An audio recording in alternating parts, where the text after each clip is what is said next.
Good evening and welcome to Gravitas. I'm Palki Sharma Upadhyay. Let's get started.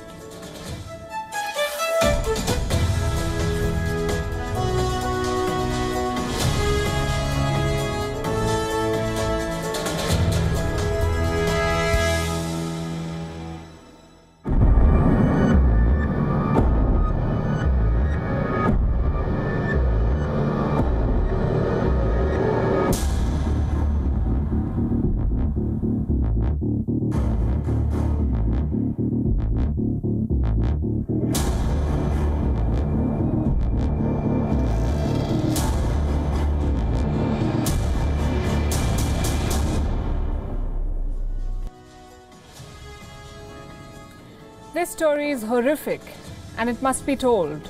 It's the story of nearly 150,000 children, 1.5 lakh children, Native Americans or indigenous children of Canada. In the late 19th century, they were forcibly put in residential schools, boarding schools, schools run by the Catholic Church and supported by the state. Canada had 139 such schools. These children were isolated from their families. Many of them went missing. More than a century later, their remains are being recovered. Mass graves have been found in school sites, unidentified graves, hundreds of them. This is the story of Canada's cultural genocide, but the present-day government won't admit it. This is the story of genocide led by the Church, the Catholic Church, but they won't so much as apologize. All that the Pope has offered is regret. As for the indigenous people of Canada, who still make up almost 5% of the country's population, they're looking for more graves across the country. On Gravitas tonight, we'll bring you the full story. Also on the show this Friday, Twitter has taken its standoff with the government of India to a whole new level. It blocked India's IT Minister Ravi Shankar Prasad for 1 hour. We'll tell you what happened next. What is China doing in Tibet? Training a militia of locals to take on India in the mountainous terrain. Can the Delta Plus variant of the Wuhan virus evade vaccines? A report on what the experts are now saying. And the UK has banned all junk food ads on TV before 9 p.m. What about other countries? We tell you how such ads hurt children. We begin as always with Gravitas Global Headlines. In a major setback for Pakistan, the global terror financing watchdog retains the country on its grey list, which means that Pakistan will not be able to access financial aid from international bodies. The Financial Action Task Force says Pakistan has failed to adequately probe and prosecute members of UN-designated terror groups. The government says that it was mostly children between the ages of 12 and 14 who carried out a massacre in northeast Burkina Faso in what has been termed as the worst attack in years. On June 4th, armed assailants raided the village of Solhan, killing more than 130 people and burning down homes. Former Minneapolis police officer Derek Chauvin faces up to 30 years in prison for the murder of George Floyd. In April, Chauvin was found guilty on all 3 charges of second-degree murder, third-degree murder, and second-degree manslaughter. The report highlights authorities' recklessness, incompetence, and wanton disregard for human life. Canada's 8-month forensic probe into the downing of a Ukrainian Airlines passenger flight from Tehran holds Iran fully responsible for the tragedy, which killed all 176 passengers. Iran has rejected the report's findings. The husband of Belarus's opposition leader faces up to 15 years in prison if found guilty in a trial. Sergei Tikhanovsky, a popular blogger who has been critical of the Lukashenko regime, was arrested in May 2020 after planning to run for president. The arrest prompted his wife, Svetlana Tikhanovskaya, to launch her presidential campaign. U.S. Vice President Kamala Harris is visiting the country's border with Mexico amid intense scrutiny over the administration's handling of the migrant crisis. Harris is being criticized for not visiting the border sooner, as hundreds of thousands of migrants attempt to cross into the U.S. for a better life.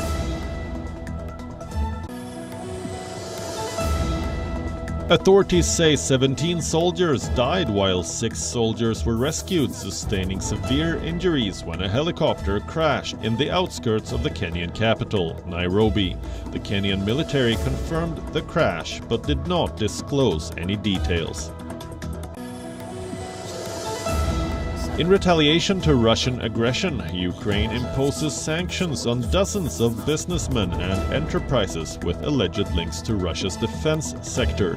55 Russian banks and separatist areas in eastern Ukraine have been banned from using their assets or withdrawing capital for another 3 years. Wimbledon returns after a one-year hiatus from Monday, but the field for the prestigious Grand Slam has seen 2 more high-profile pullouts. World number 3 Simona Halep will not defend the title she won in 2019 after failing to recover from a calf injury sustained in May at the Italian Open. Reigning men's US Open champion Dominic Thiem has also pulled out due to a wrist injury. Remember, Rafael Nadal and Naomi Osaka are also not competing. Tokyo Olympics President Seiko Hashimoto has accepted that more stringent COVID-19 countermeasures are needed for the Games, which begin next month. The comments come after 2 members of the Ugandan Olympic team tested positive following their arrival in Japan last Saturday. Japan has confirmed that one of those cases is of the highly infectious Delta variant, sparking fresh fears among an already reluctant citizenry. Canada is unearthing its brutal history, a history where thousands of children were put forcibly in Catholic residential schools. They were torn away from their families, put in crowded boarding schools and subjected to sexual, physical and emotional abuse. By the end of it, thousands of children went missing. What was common among them? They all belonged to Canada's indigenous communities. They were natives. And they all most likely died in school. We say this because the remains of these children have now been found. Canada is digging up unmarked graves, graves of children who died in the schools they were forced to attend. A few weeks ago, we reported this story from British Columbia, 215 children found in unmarked graves in a school. Now, a second mass grave has been found at another school site. What you see on a screen are pictures from Saskatchewan. A total of 751 unmarked graves have been found here. This is one of the largest burial sites found till date. Yet another reminder of the cultural genocide against the indigenous community, the native people of Canada, a genocide that Canada chooses to forget. Let me tell you about the victims. In Canada, 3 communities make up the indigenous population: the First Nations, the Métis, and the Inuit peoples. They are the original inhabitants of Canada, and they were targeted in the 19th and 20th centuries. They were victims of a forced assimilation campaign, something like what China is doing right now in Xinjiang, forcing people to conform to a certain culture, religion, ideology, and politics. In Canada, the government funded more than 130 compulsory boarding schools. They were opened in 1883. And they ran until the year 1996, as recently as that, 1996. 70% of these schools were run by the Roman Catholic Church. The Canadian government wanted to, quote-unquote, assimilate Indigenous children into the Western culture. What it did instead was exploit them. For decades, these children were taken from their families, often by force, and put in these boarding schools. These schools were poorly built, poorly heated. These were unsanitary facilities, infested with abusive authorities. The children suffered sexual and physical abuse. They were barred from speaking their own language. Some children managed to escape the torture, but many others were not so lucky. In the year 2008, Canada established a National Truth and Reconciliation Commission, a body to investigate these residential schools. The commission found that 4,100 children went missing from these schools across the country. The indigenous community believes the number is much higher. One estimate says 6,000 children could have died while attending these schools. And now, as more graves emerge, the picture appears far more grim. The judge who led this commission now says that the number of victims could go well beyond 10,000. The same investigation also found the Roman Catholic Church responsible for these heinous crimes. The commission urged the Pope to apologize. Canadian Prime Minister Justin Trudeau made a personal appeal, but the Roman Catholic Church has categorically rejected all of these demands. So far, the Pope has only expressed sorrow for what happened to these children. The response is unfortunate, but hardly surprising. When has the Church apologized or admitted guilt? It is mired in the biggest sexual abuse scandals in the world. For years, the Catholic Church has dealt with complaints of sexual abuse by bishops. What does it do? The Church needs to admit its role in the cultural genocide and forced conversion of people all over the world. But the Indigenous communities of Canada are not holding their breath for that to happen. Instead, they've launched a nationwide search for mass graves. Local leaders are referring back to the stories they heard from their elders. And on the basis of these accounts, they're deploying ground-penetrating radars in areas where the schools used to be. And this is how the graves in Saskatchewan were discovered. Over the past years, the oral stories of our elders, of our survivors, and friends of our survivors have told us stories that knew these burials were here.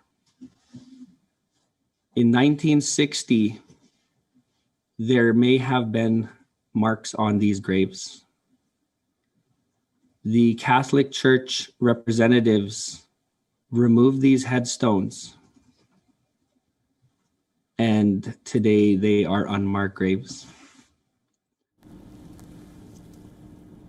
80-year-old Florence Sparvier went to the same boarding school. Earlier today, she shared that Indigenous people were labelled heathens by members of the Catholic Church, and the nuns told the children that they did not have souls.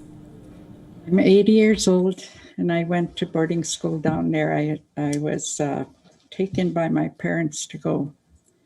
At that time, if the parents didn't want to allow their children to go to boarding school, one of them had to go to jail.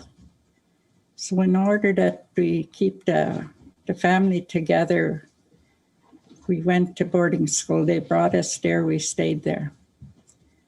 And we learned, they pounded it into us, and really they were very mean. When I say pounding, I mean pounding. They made us believe we didn't have souls.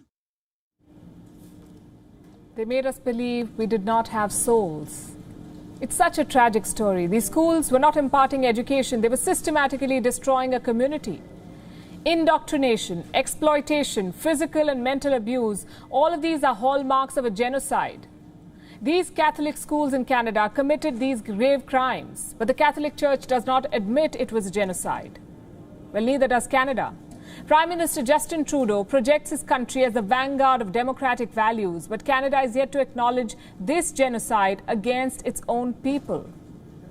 Officially, Canada recognizes 8 genocides the world over: the Holocaust during the Second World War, the Armenian genocide of 1915, the Ukrainian famine genocide of 1923, the Rwandan genocide of 1994, the Srebrenica massacres in 1995, the mass killing of the Yazidi people in 2014, the Rohingya genocide in 2016, and the ongoing genocide of the Uyghurs in China.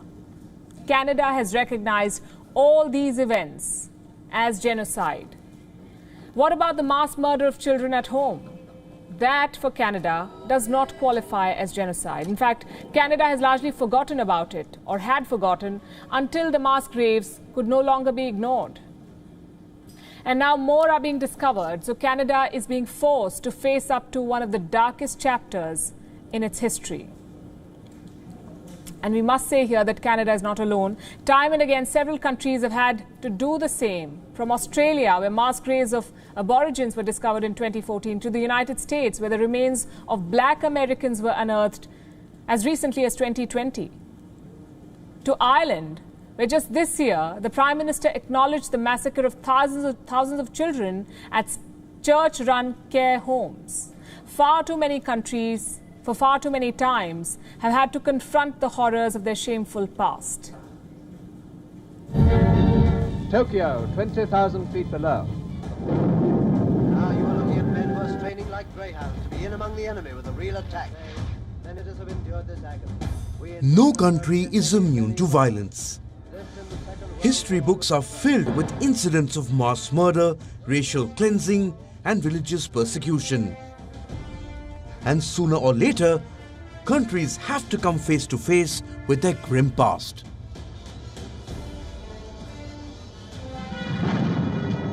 In Spain, there's a vast complex near Madrid, In Spanish Morocco in the early where 33,000 victims of the Spanish Civil War are buried. It's called the Valley of the Fallen. in the aerial bombardment of undefended cities. It contains mass graves of opponents of Spain's fascist dictator Francisco Franco.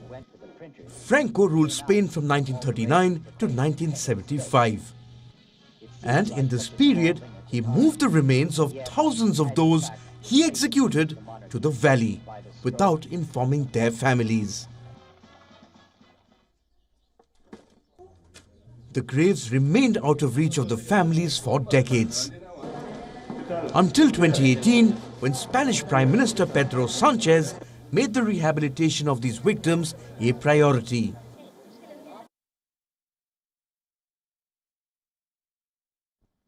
In 2014, 3 unmarked mass burial sites were uncovered in Australia's Fraser Island. The graves belonged to 100 indigenous people who had died at the site in 1897. Their deaths were a result of the Bugimba Creek mission, a racial segregation program which ran from 1897 to 1904. This mission was a jail without bars. Hundreds of aborigines who lived on land where the colonizers wanted to run sheep and cattle were rounded up and sent to the Fraser Island. They were forced to live in appalling conditions with minimal resources. Many died of malnutrition and disease. Today, a monument stands at the burial sites in honor of the victims. But Aborigines still remain the most disadvantaged Australians.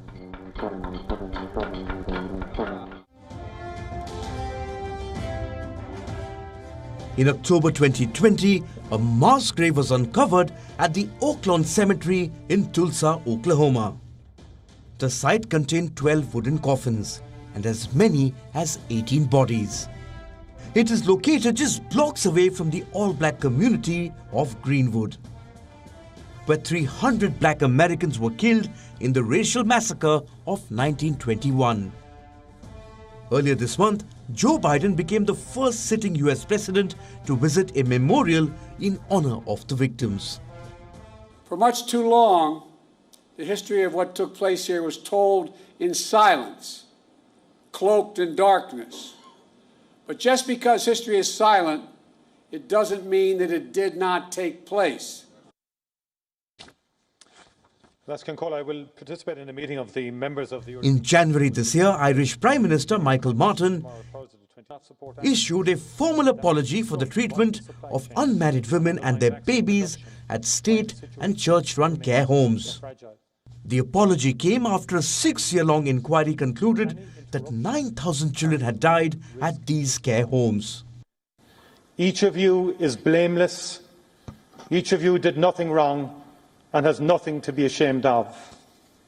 Each of you deserved so much better. They operated as recently as 1998, but there are no burial records of those who died.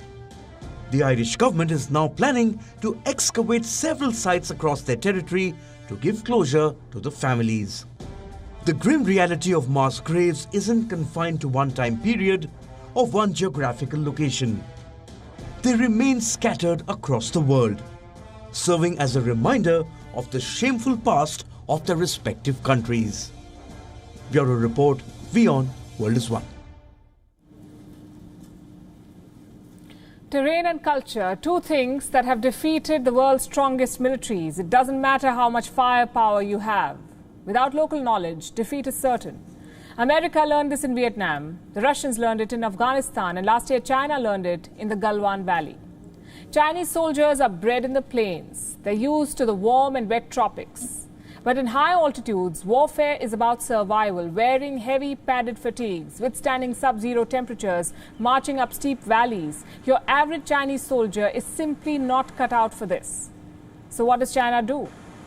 Look for new soldiers, men who are used to this rugged terrain. And they've settled on Tibet. It seems like an obvious choice. The Tibetan terrain is similar to the LAC, or the line of actual control. By hiring soldiers from Tibet, China is trying to tick the two boxes, terrain and culture. Reports say 2 batches have been recruited already, 2 batches of 100 soldiers each. The first one has completed training with the Chinese army. They have been deployed across the Chumbi Valley in Tibet.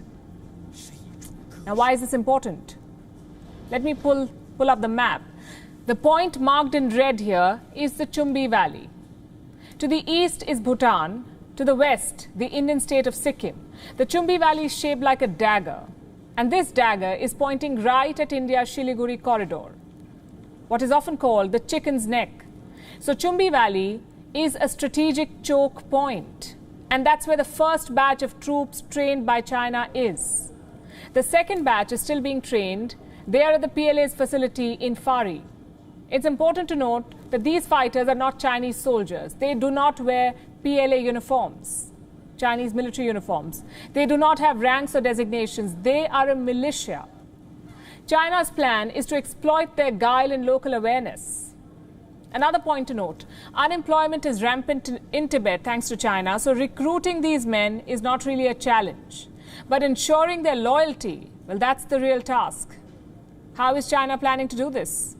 By swapping communism for some good old religious play. You won't believe this.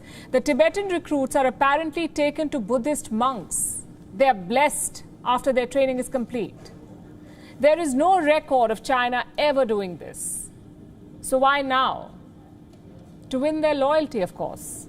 Shocking how times change. The same China massacred these monks in the last century. And now they're being venerated for military gains.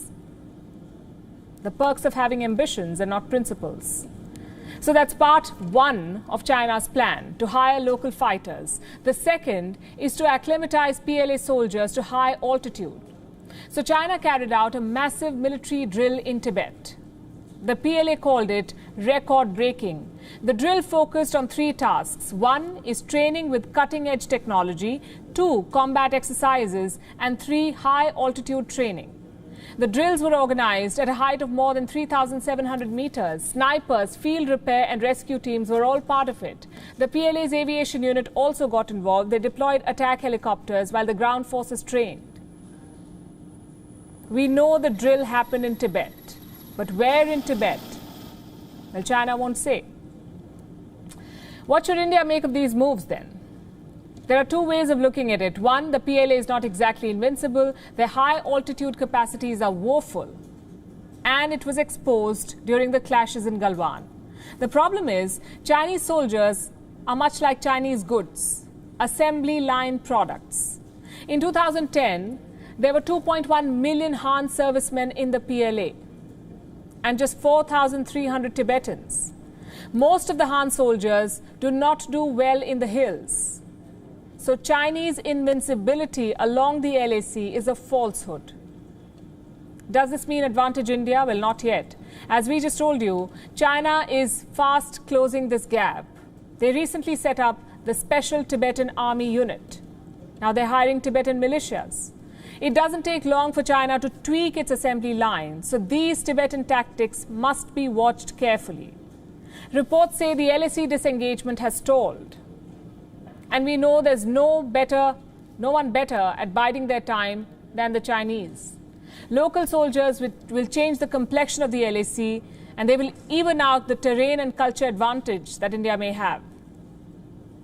So this is a time for vigilance and suspicion. If China is preparing for battle, India, at the very least, should be on the lookout. In the United States, a frantic race is underway, a race to save lives. On Thursday, a 12-story apartment in Florida crumbled to the ground. It was a short while past midnight. Most of these residents were asleep in their beds. More than 100 of them are still unaccounted for. Rescue work happened through the night. There's no dearth of resources, we're told, but time is running out. The locals want to know how a seemingly steady building collapsed. But for the families, right now it's all about finding their loved ones. The searchlights are blasting at full power. Emergency workers are raggedly sifting through the rubble. The golden hours are ticking by, and with them, any hope of finding the missing. Disaster struck early on Thursday, even before the first streaks of sunlight hit the coast of Miami. A 12-story beachfront condo collapsed to the ground. Residents say it was like a bomb went off. So there's a third of the entire building that you cannot see from the street, but it's completely gone in the back towards the beach side. And it just looks like, it almost looks like I said, like 9/11, like if a bomb hit or something, and it just completely wiped it out. When the dust settled, this was the sight. Twisted metals jutting from the corners, beds and wardrobes hanging from the edge. Concrete blocks strewn across the street. What about the residents? There are multiple casualties and more than 100 still unaccounted for, possibly buried under this pile of debris. Rescuers have been working non-stop, combing through the rubble, searching for survivors. Late into the night on Thursday, they had some success. This young boy was pulled out from under the debris. He was laid on a stretcher and taken to the hospital. President Joe Biden has offered federal resources to bolster the search. We are ready to move from the federal resources immediately, if in fact we're asked for it. But we can't go in and do it now, but the FEMA is down there, taking a look at what's needed, and including from everything from if the rest of those buildings have to be evacuated as well, finding housing for those people. The locals here are scared and traumatized. But they also want answers. How did a seemingly robust building collapse? The condo was in the process of being recertified. It's a routine inspection that happens every 40 years. There was work being done on the roof and elsewhere. Did these repairs trigger the collapse? It's still too early to say. For the families of the missing, these questions can wait. We have that apartment and they are friends of the family. And just today they had decided to stay the night. Of all days, they chose the worst one to stay there. And this happened. It's all up to these rescuers now. They are working double shifts, marching selflessly into collapsing basements. They are on the lookout for signs of life, a deep sigh or a squeal for help. But time is not on their side. Florida is staring at one of its worst disasters. These eerie pictures of a shared condo will forever haunt its residents. Bureau Report, WION, World is One.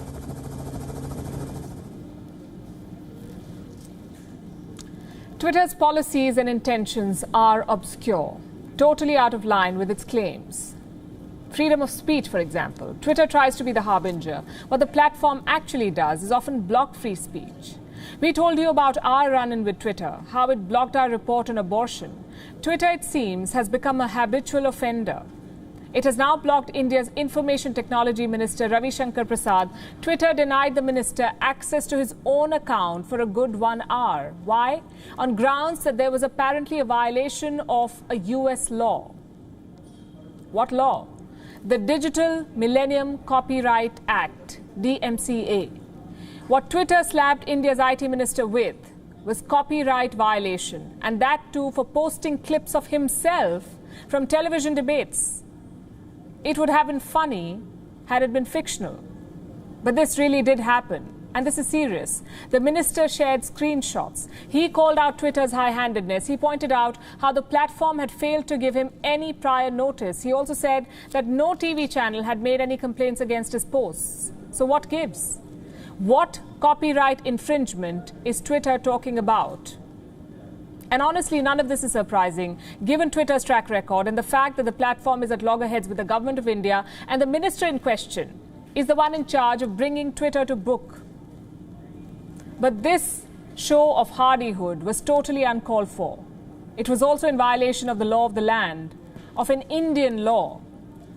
Ravi Shankar Prasad points out that Twitter's actions violate the new IT rules of India, the same rules that Twitter refuses to follow. Let me give you a quick background. Under India's new IT rules, social media platforms with more than 50 lakh users have to appoint a grievance officer, a nodal officer, and a chief compliance officer. All of them must be residents of India. Number 2, social media platforms will have to take down flagged content within 36 hours. The window is 24 hours for content flagged for nudity and pornography. Now, Twitter has not complied with these rules. For most part, it has been crying threat to freedom of speech. It has accused the government of India of quote-unquote dangerous overreach. And all of this is quite ironical given Twitter's own recent actions, its recent history, its obscure policies, its cancel culture, and the threat it poses to free speech. Quick recap. In January, Twitter blocked then US President Donald Trump. Why? Twitter pointed at Trump's dangerous rhetoric, equated it with threat to democracy. The dawn of this realization conveniently coincided with the end of Trump's presidency. In June, Twitter then deleted a tweet by Nigeria's president. Muhammadu Buhari had issued a threat to suspected separatists. Twitter deleted it and said that this tweet was abusive. Who decides what is abusive, though? Like I said, Twitter's policies are obscure, its action often in violation of the right to free speech. Now, Twitter must realize that it will be called out every time it blocks a narrative that does not suit its agenda. It can no longer get away with this. The threat of digital colonization is real, and India should not bend to this. You see, Twitter, or big tech in general, is reenacting what the British East India Company did in the 17th century. It killed small and local businesses, established a monopoly, and then went after governments and their policies. And this is playing out worldwide today. Companies like Twitter, Facebook, Apple, Amazon, they're all at loggerheads with countries around the world. And we've been reporting on this on Gravitas. Today, since we're talking about India, we'll stick to examples from India. In the 1600s, the British East India Company set its eyes on India's spices and raw materials. Today, in 2021, Silicon Valley giants are fighting it out for India's online market, the biggest market after China. In 2020, Amazon challenged a probe announced by India. Earlier this year, WhatsApp tried to slap obscure policies on India, abuse its legal gaps, and now Twitter is refusing to cooperate with the government of India. It is trying to bully, blackmail, and challenge elected lawmakers. Was the violation of India's new IT rules Twitter's messaging to the government? Was this a show of non-obedience? In that case, the message from the government of India is clear, and let me quote from what the minister said today. No matter what any platform does, they will have to abide by the new rules, the new IT rules fully, and there shall be no compromise on that.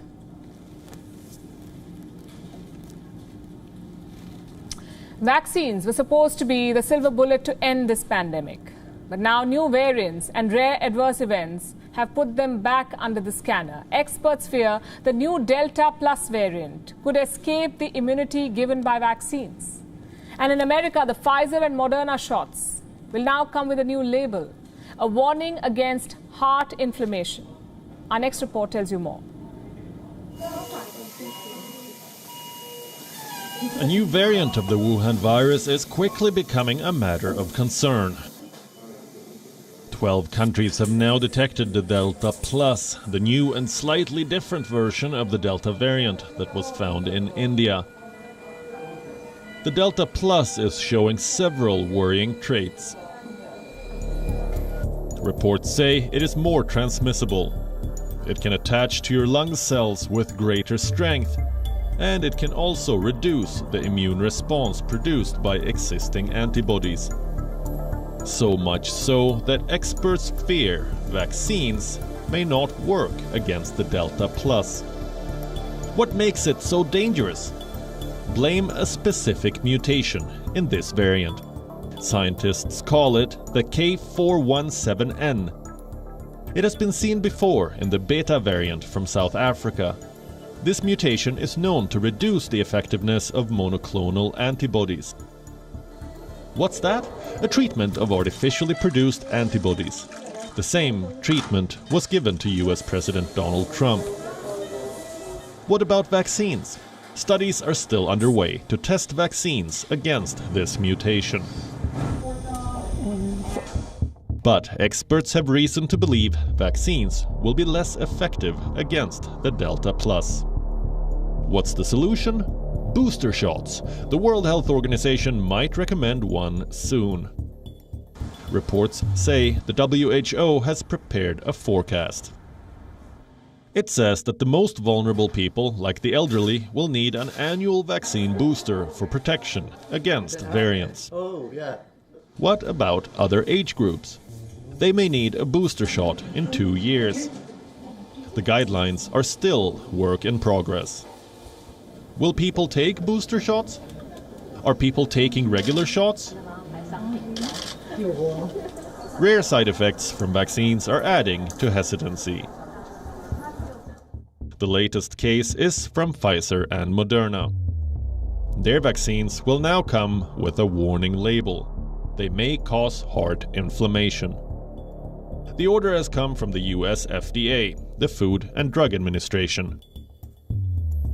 Pfizer and Moderna vaccines triggered rare cases of heart inflammation in adolescents and young adults. So they will now have to list heart inflammation as a possible side effect. American officials say the side effect is extremely rare, and patients with heart inflammation recover quickly. But here's a fact. Wuhan virus shots were the world's fastest produced vaccines. Produced, tested, and rolled out within months. As more and more people get vaccinated, the regulators are still learning about the impact of the vaccines, still understanding the risks. And yet the medical advice is clear and unanimous. The benefits outweigh the risks. Bureau Report, WION, World is One.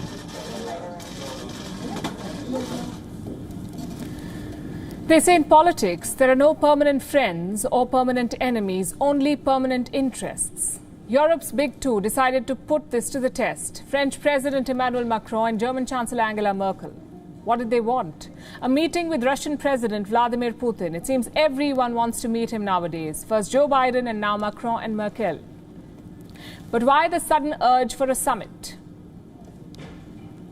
The last face-to-face was in 2014 before the Crimean invasion, and since then relations have hit rock bottom. The list of differences do not end, from cyber attacks to Russian interference in eastern Ukraine. There's a lot going on here. So why does Europe's big two want an audience with Putin? It's quite simple.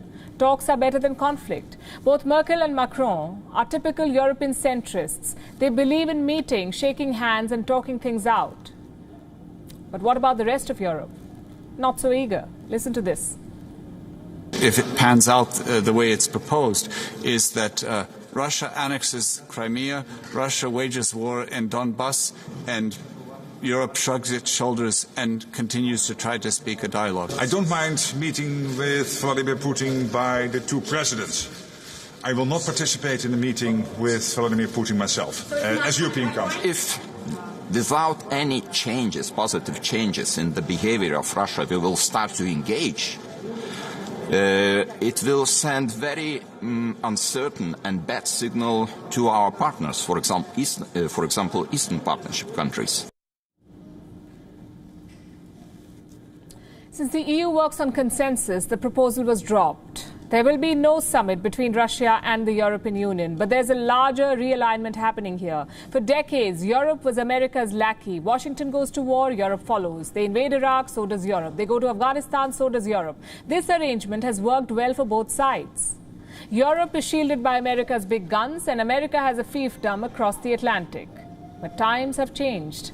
America is a superpower on the decline. The European Union sees itself as a world leader now, and world leaders have their own foreign policy. And that's what Macron and Merkel are trying to do, chart their own course, deal with Russia on their own terms.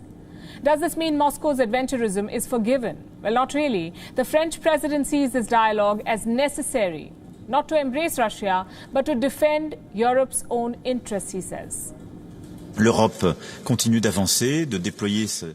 We stand by the idea of having a dialogue to defend our interests as Europeans with firmness.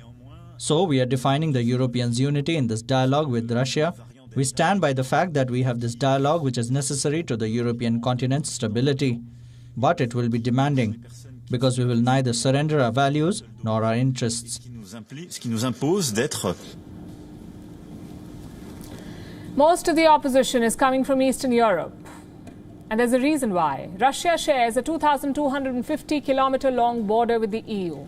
These border states are not interested in talks. They understand the threat of Russian expansionism. As for Germany and France, well, they're nestled inside the EU, away from the Russian reach. So they propose talks. And they haven't given up on the idea yet. The question is, how long can the small Baltic states resist? France and Germany are the big two. One is the economic powerhouse, the other is the only nuclear power in the bloc. Together they have enough influence to organize a summit. How does Russia see all of this? What is it saying? It believes the proposal was linked to Joe Biden's meeting with Putin.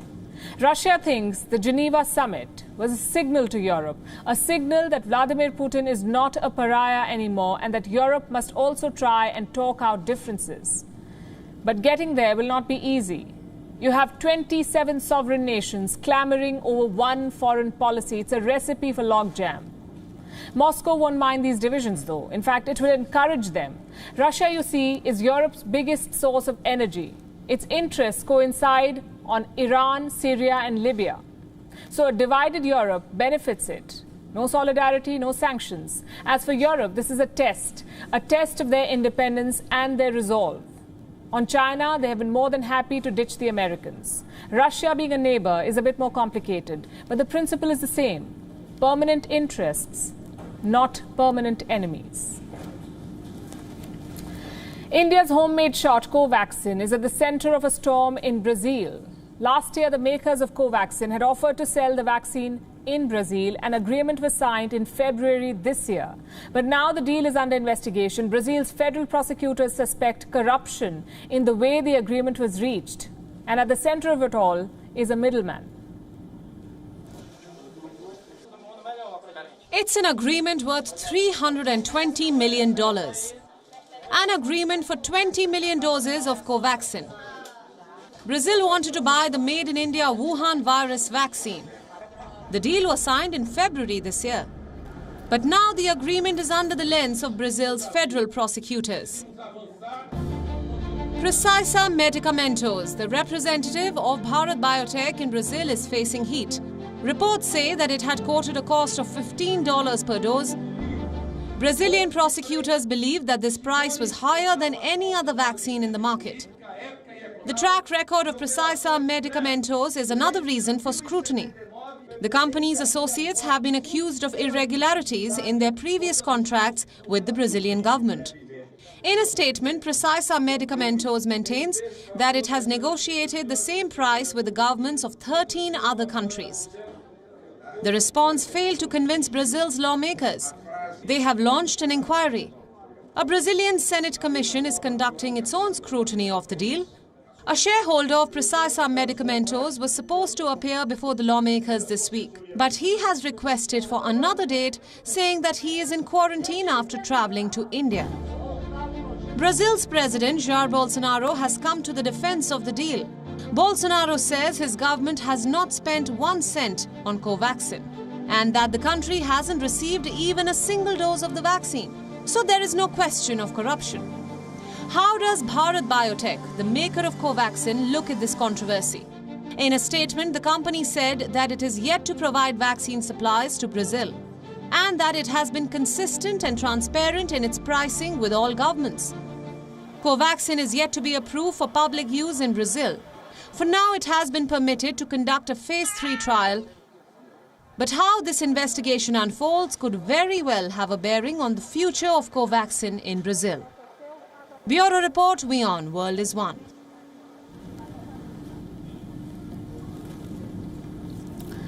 Do you crave a burger every time you see it in an ad?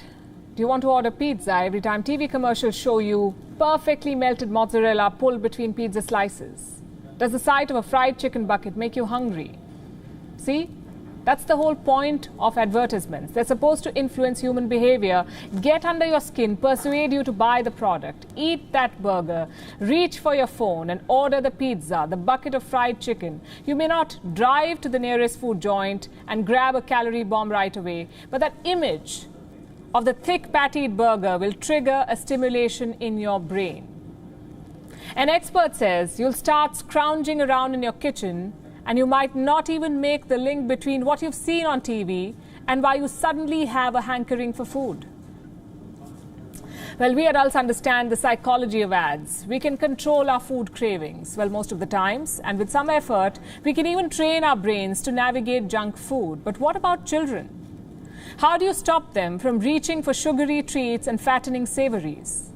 The United Kingdom has come up with a solution. It has decided to ban junk food ads before 9 p.m. First things first, what qualifies as junk food?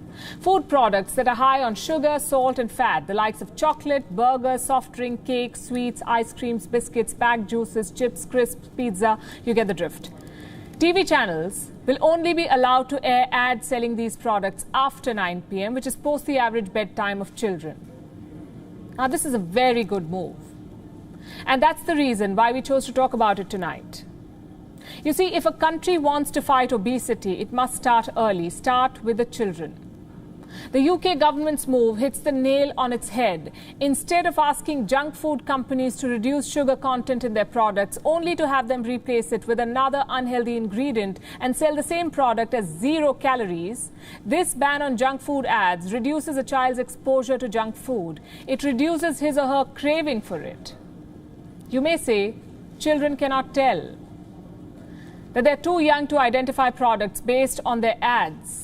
But you'll be surprised how children today know way more than you think they do. In 2018, researchers studied nearly 300 children from China, Brazil, Pakistan, Russia, Nigeria and India. All of them aged 5 and 6. They were shown photos of popular brands, both local and international. More than 60% could associate a Coca-Cola swirl with an image of a soda glass. A study found that children today prefer junk snacks over traditional home-cooked food. I would say this is true for children even below 5 or 6. I want to show you a viral video from last year. It's of a 4-year-old girl. Her name is Laila. She bursts into tears because she's told she will have to eat mummy's cooking. She got to eat mummy's cooking now. I'm sorry. I'm so sorry. I'm so sorry. Pizza Hut's closed too. Where else did we eat? So we can't get no McDonald's. I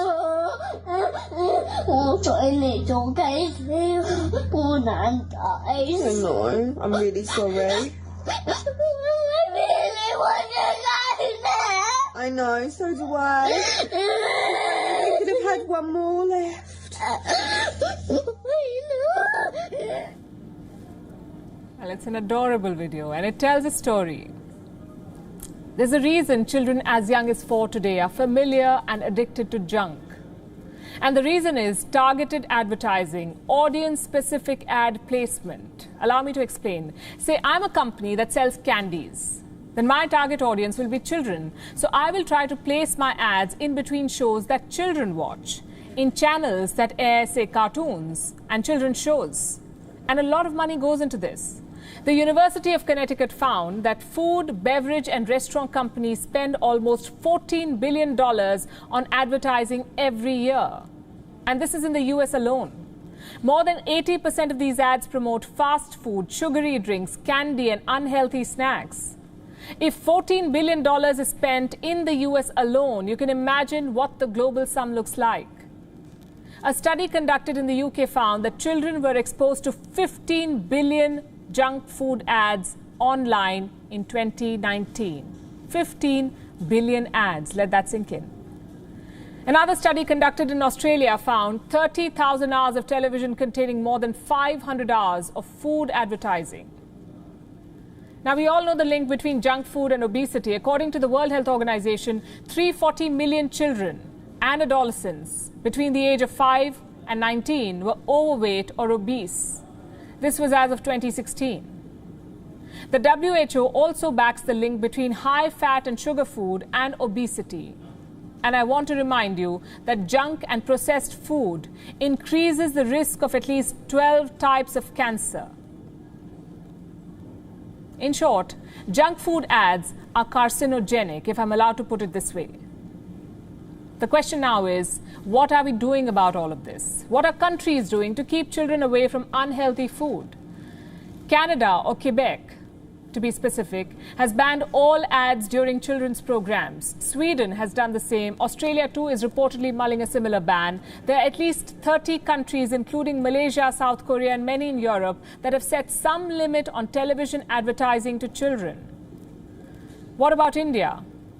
In 2020, India banned junk food ads and its sales in school canteens and up to 50 meters of a school campus. Let's say the rules will be put to test once the schools reopen. We'll wrap with that, leaving you as always with Gravitas Images. Thanks for watching. Have a good weekend.